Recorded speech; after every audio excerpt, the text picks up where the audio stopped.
ए सखी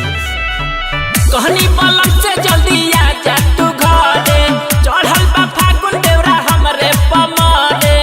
कहेले कि मिलत नहीं के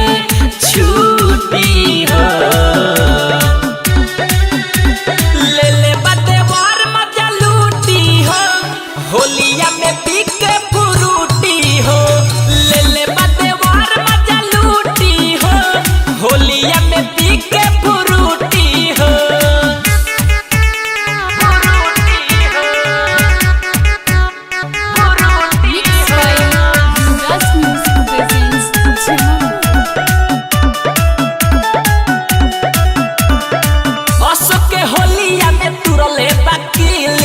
बसला बारे सखी पूजा के दिली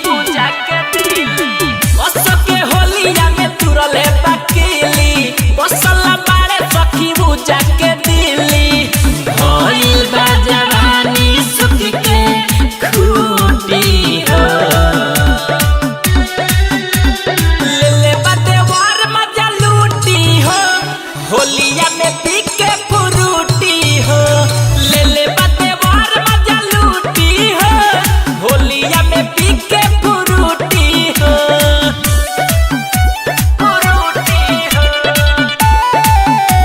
म्यूजिक बाय उपेंद्र कुशवाहा।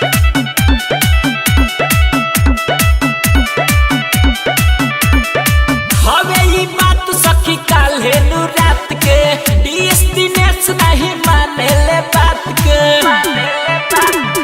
हवे ई बात सखी काल्हे नु रात के सुदिन दिनेश नहीं माने ले बात के